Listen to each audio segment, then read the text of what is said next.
What's happening, everybody? Welcome back to the channel, Ace's Place 22, where, as always, I'm Ace. This is my Place 22, and there you go. Now you know what we're doing. As you saw in the title and the thumbnail, we are going to be taking a look and an unboxing at this random, weird, bizarre, obscure oddity of an action figure. I don't know a whole ton about this other than just my general knowledge of when this figure was released way back in 2009. I don't even know when this came out. 2010 the box says on it, but somewhere around there. So this is like a 16-year-old action figure at this point. Please like and subscribe if you haven't already. That is greatly appreciated, as always. And let's get into it. So this was a burp that you might not have heard, but I acknowledged it anyways. Rob Dydreks. I never know how to say his name out loud. I'm not going to be able to say it. I'm going to embarrass myself. But Rob Dydreks. Dydreks. There's only one R in it. Why can't I say it? Dydreks. There we go. We got it. I'm not even going to try to say it again. But he had a show on MTV for a few years. Him and his bodyguard, or his best friend at the time, Christopher Big Black Boykin. Big Black was a super, super funny character or person, at least portrayed on that show. So there was the show Robin Big. Then there was Fantasy Factory, which was Rob's own, personal playground, essentially. And these were all on MTV. Big Black was not part of that. And then Rob went on to have his own another TV show, as I should say, on MTV called Ridiculousness, which was just basically a modern-day version of America's Funniest Home Videos. In between all that, the dude Rob was an entrepreneur and a businessman within the skateboard industry. I believe he was the one that signed on with DC shoes. I believe those were the shoes, were DC. I would rock those back in high school between those and Etnies myself, because I was a little skater punk myself back in the early 2000s at least. Maybe not so much in the 2010s, but in the early 2000s when I was hitting my teens, I was definitely a skateboarder. I enjoyed the piss out of it. Wasn't very good, but definitely that was my identity for a minute. And so this figure, when I picked it up, if it was 2009 or 2010, harkened to a personal little, nostalgia spot for me in my heart of like, oh man, I remember having the tech decks and like the little thumb dudes with like the skateboards and stuff like that. So I just thought this was really cool at the time of picking it up. Plus, it was definitely I don't even say I was a collector at that point in my life, because I wasn't specifically collecting toys like I kind of do now. But this was definitely something, an oddity, when I think I saw it in Kmart back when that was a store. And I just was like, wow, this is... I know of these toys because he's advertised them on his show and stuff, but I can't believe I'm actually seeing them. So I picked this guy up here. This is his cartoon animated series, I do believe there was, about Little Rob and all of his friends that were turned into these little tiny caricature skateboarders. They are called the Wild Grinders. I think these are really cool. I've never opened one up. I've never interacted with one, so this is going to be exciting. This is the character Spitball Deluxe Action Pack. Superposable with extra shoes and a chain. Hey now. Magnetic board for real skate action. That's pretty damn cool. Now, I don't know on this figure or not if the skateboard has actual, like that sandpaper style grit paper on top of it for to grip onto with your shoes.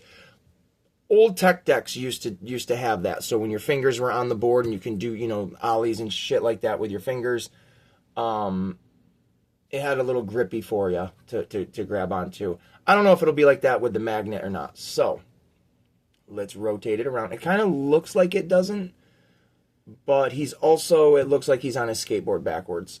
So he's oh, what the hell's the term? Goofy. He's riding it goofy. But here we go with the back of it. We'll actually come in a little bit better if we can. Wild Grinders Spitball.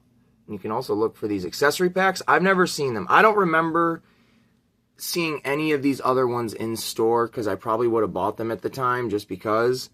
But yeah, they've got Spitball's skate spot. And here we go. Yeah, there we go. The skate stance. Goofy. So that makes exact sense of why he's on it backwards. Likes to skate anything big. Spitball is the tiny exchange student from Tijuana. Hey there, TKD Bar.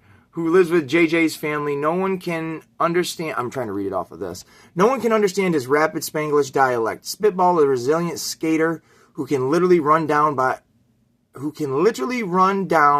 a bus and walk it off.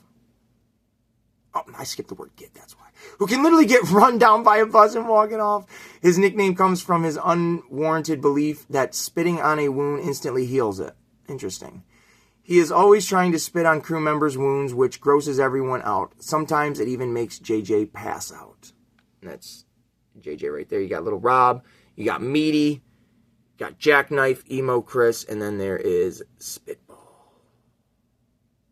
There you go. Super posable. These Wild Grinders can really move. This deluxe figure is posable at places including the stomach, waist, and legs. There are 11 points of articulation, so you can pull off even more authentic skate moves and try some crazy tricks. Oh, there you go. There's information if you want it. No QR codes, because back then that didn't exist.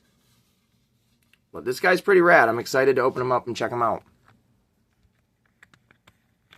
Boink.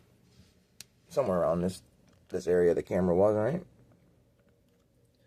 Something like that. So yeah.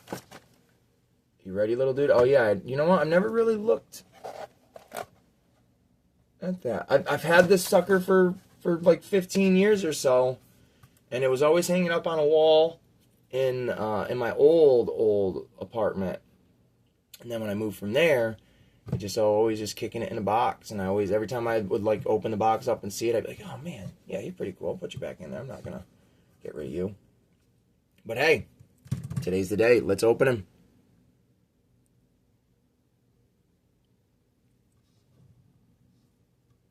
The box is cool too. I'm gonna Series 1. I don't even know if they ever came out with another series. You know what I'm saying? You can still find these online actually too. I was Googling them on eBay. I saw, I don't know, I didn't look too hard, but I saw the little Rob and the Meaty one for about $20 online. I definitely know they were not that price 15 years ago. I don't know what the price of them were at the time, to be honest with you. I can't remember. But honestly, the Meaty one is pretty cool. Comes with a skateboard, little dog, fire hydrant, and a dog bone. So, let's do it. And there's our little skate punk dude right out of the box. Now, I will admit this right from the get-go. I don't know if it's because he's 16-year-old figure in a box or if it's because it was the way it was made. But as cool as these little figures look, they are definitely not the best figure I have ever had. It's pretty janky, I won't even lie. Am I glad I bought it years ago? Sure, yeah, absolutely, because I still have had it all these years, and it is cool. I have zero emotional connection to it in the sense, like, if I got rid of it, it wouldn't bother me, but I have always kept it for the cool factor alone. He does look pretty radical on his skateboard in that pose right there. Basically, hanging 10, hang loose, little fella. Grinding his way to the beach, because that's where I think he's going right now. He lives in California, and he's going to the boardwalk. So let's take a little look at this guy. First off, I didn't take the chain out of the package because I am going to repackage him up, and because I didn't break the box or anything like that, and just kind of seal it back up, I believe. But these are his extra shoes. They are the blue. I think I got them switched around. They got that blue bandana look, kind of like the bandana he's wearing on his head. And every joint of his is literally just peg holes. Yeah, like, I don't even know if I should have done that. I don't think I get that in if I wanted to. Oh, yeah, I did. So he could be goofy and wearing 2 different colored shoes. Which I don't hate. I'm not mad at that at all. To be honest with you, I think that looks kind of cool. He's a little funky. There we go. So yeah, I switched out his shoe there for you so you could see what it's like. And there we go. And there is metal, very, very exposed. Like, I mean, I thought they would have at least covered it with some, you know, the mold. But that is so he can actually connect to the skateboard as it said on the box. There is a magnet. It does have a slight little grip to it. It's nothing like what I remember as a kid. But there is his skateboard. Very cool. I like it because I'll be able to actually hang the skateboard on, if I wanted to keep it out of the box. But if I did, I could hang it on like a shelf or something yeah. Anyways, here's the figure. And all of its strange coolness, I guess. The skin color from the head does not match the body at all. I'm not going to put too much stress on the joints because when I pull them back a little bit, there are, I don't know if it's the connection, but it looks like there's little cracks underneath where the arms are connected. And I just don't want to put wear and tear on that and break those. But he does have that back breaking action. He can kind of bend over a little bit. And that's pretty much it. His legs are wonky. You can have him walking like a goofy little baby. And then there's the chain. You can pop the chain out like that. There's a little hole in his butt. Some would call that the butthole. Watch yourself now. And then the other chain would just replace this one, obviously. Doing all this first time on camera. It is a bit tricky. There we go. So there you go. And yeah, I guess you can get him in some alright poses, like he's kicking off. He's just heavy on that, whatever side you put him on with the board. He's always going to lean that one way. There, you can kind of have him popping off. It's pretty much, they say, I mean, it's limited, but you can get like cool looking, if you want them up in like the air. I don't know how you would do that, but oh, I'm not even on camera half of the time probably. But there you go, way back there. I don't know. He's a weird figure. Weird little guy. And that's it. That is all it is. There ain't nothing to it but to do it, and we done did it, so now we're getting the heck up out of here. If you guys enjoyed this video, like I asked before, please consider liking and subscribing. And we're going to kick flip it out of here, so love, peace, and pizza grease.